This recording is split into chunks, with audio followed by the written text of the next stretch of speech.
for 5 minutes. Thank you. I apologize. Miss Bennett, my questions are for Miss Bennett from Trails, Utah. I I'm, I appreciate your testimony. And it's always nice to be Apologize able for to. the garble. Oh, trust me. Let those without the first, with no sin cast the first stone. I was I was proud to sponsor the Bonneville Shoreline Trail Advancement Act. Obviously, Congressman John Curtis is a strong focus. He's relentless at the things that he believes in, and really excited to be able to jump on his legislation. One aspect of the bill that I particularly appreciate is the strong local support that we have here in Utah for this. For my colleagues on the committee, can you just name a few of the coalition groups and some of the key stakeholders that are very supportive and excited about this? Well, beyond the grassroots groups along the Wasatch Front, we've got Draper City, the city of Alpine. We've got the governor of the state of Utah.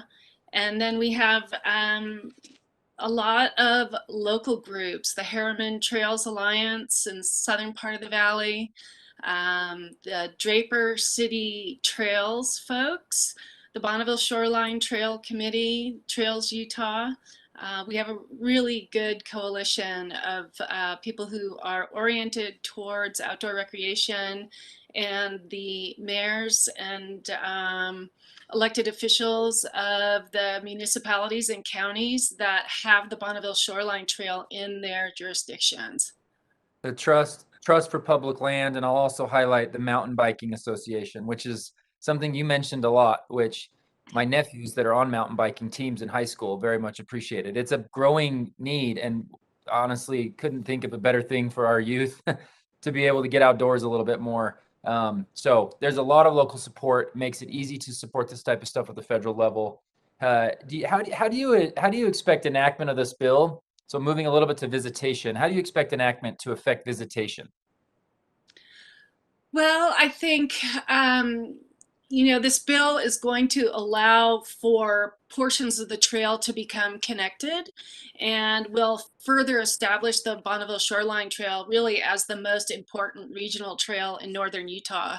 I think as such, it will be an attraction for, those people who are traveling to the state to experience our trails. Mountain bikers, we have a huge number, thousands and thousands of people that travel to our state with their mountain bikes each year. And I think once we get some of that really regional connectivity, it will be very enticing for biking and hiking tourists around the country to come visit.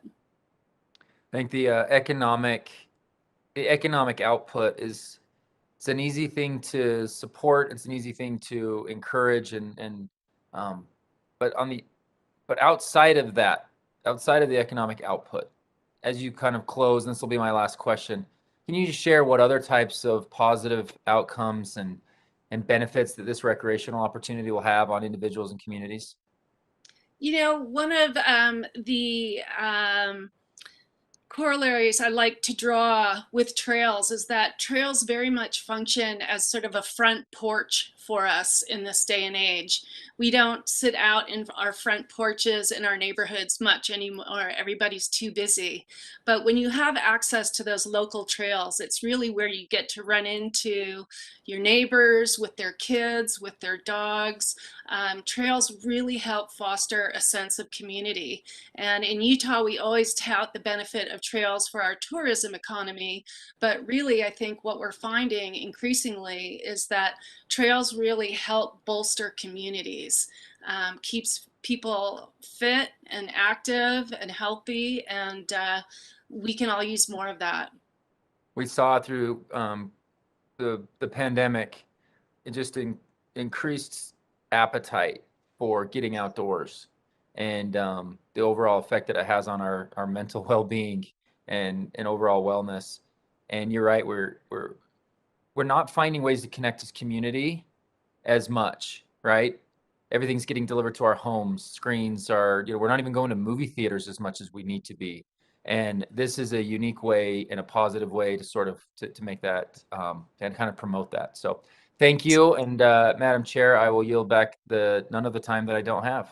Thank you. And I Thanks, just, Ms. Ben. Mr. Moore, I just have to agree with you and the witness too. We saw the same thing in Colorado with so much increased use of all of our trails and outdoor spaces. It really is important. I want to thank all of the witnesses for their valuable testimony, and I want to thank the members for their questions. I'll tell you, this was a really big romp through all of the opportunities we have nationwide of protecting these important and unique areas, both for the economy and for people to use them and all that. I'm just delighted that Mr. Nagus asked me to step in today. I think the most important thing that we learned during this hearing, though, is there's a place called Pie Town that has 4 pie cafes. And I will suggest to Chairman Grijalva, we might need to have a bipartisan committee investigation of that place. On a serious note, the members of the committee might have some additional questions for our witnesses. We will ask you to respond to those in writing. Under Committee Rule 3.0, members of the committee must submit witness questions within 3 business days following the hearing, and the hearing record will be held open for 10 business days for those responses. If we have no other business, thanks again, and without objection, the subcommittee stands adjourned.